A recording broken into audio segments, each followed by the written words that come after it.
واقفیت رکھتا تھا. حضرت دانیال علیہ السلام کے معجزوں سے، ان کے تقوی سے، ان کے تقدس سے، ان کی طہارت سے، کہ جنہوں نے بخت نصر کے ظلم و ستم سے بنو اسرائیل کو نجات دلائی تھی، وہ حضرت زکریا علیہ السلام کی دعوت و تبلیغ اور زہد و تقدس سے بھی واقفیت رکھتا تھا.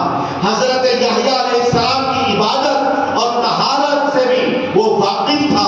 حضرت عیسیٰ علیہ السلام کا بغیر باپ کے پیدا ہو جانا، گہوارے کے اندر بات کرنا اور پھر پرندوں کو مٹی کے پرندے بنا کر اڑا دینا، اندھوں کو بینا کر دینا، کوڑ اور بس کے بیماروں کو بھلا چنگا کر دینا، تمام معجزات سے، انبیاء کرام کی تاریخ سے، ان کی سیرت سے اچھی طریقے سے یہ تھامس کارلائل اچھی طریقے سے واقفیت رکھتا تھا. لیکن جب اس نے کتاب لکھی جس کا نام ہے ہیرو آف ہیروز، تمام ہیرو کا ہیرو، سب سے اعلیٰ انسان، تو اس کتاب کے اندر اس نے حضرت آدم علیہ السلام سے لے کر حضرت عیسیٰ علیہ السلام تک، جبکہ عیسائی ہے، عیسائیت کا مبلغ ہے، لیکن کسی نبی کو یا بنو اسرائیل میں سے کسی نبی اور رسول کو اس نے جگہ نہیں دی اور کا تذکرہ کیا. اور دوسرے ہیرو آف ہیروز کے اندر سب سے پہلے آقا دو جہاں حضرت محمد الرسول اللہ صلی اللہ علیہ وسلم کا تذکرہ. یہ اس نے تسلیم کیا کہ آقا دو جہاں کتنے اعلیٰ اخلاق رکھتے تھے. تو یورپین مصنف کفار مکہ کی طرح پروپیگنڈا کرتے تھے. انہوں نے بھی تحقیقات کی ہیں اور اپنے جامعات، اپنے علمی ادارے اور یونیورسٹیز قائم کر کے انہوں نے میرے آقا کی کردار کشی کرنے کی کوشش کی. آپ اگر وہ کتابیں پڑھیں گے تو ایسی ایسی باتیں اور ایسی ایسی چیزیں بیان کی گئی ہیں کہ آپ پڑھ نہیں سکیں گے، پھر آئے گی ان کو پڑھ.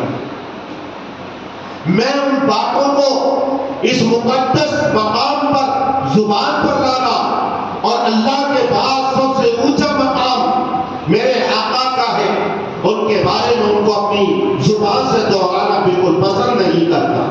لیکن اللہ نے جس طرح ان کو جواب دیا تھا اس وقت، اسی طرح یہ قرآن کریم کی آیت میرے آقا کے اعلیٰ اخلاق کا بابا کے دوغل قیامت تک اعلان کرتی رہے گی.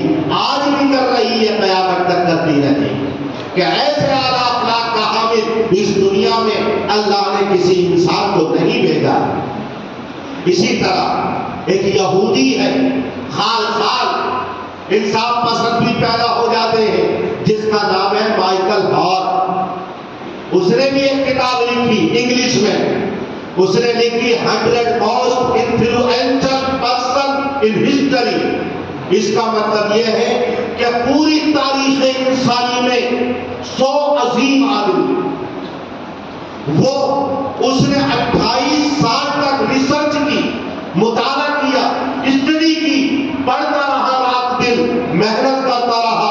اور حضرت آدم علیہ السلام سے لے کر میرے آقا تک کسی بھی اعتبار سے جو اعلیٰ انسان تاریخ میں پیدا ہوئے ہیں، چاہے علم کے اعتبار سے، فن کے اعتبار سے، صنعت و حرفت کے اعتبار سے، دماغ کے اعتبار سے، سیاست کے اعتبار سے، حکمرانی اور جہانبانی کے اعتبار سے، کسی بھی اعتبار سے، تجارت اور بزنس کے اعتبار سے، ان تمام کی تاریخ کا اور زندگیوں کا اس نے مطالعہ کیا. اور پھر جب اس نے یہ کتاب لکھی تو سر فہرست جو نام لکھا ہے اس میں آقا دو جہاں حضرت محمد الرسول اللہ صلی اللہ علیہ وسلم کا نام ہے.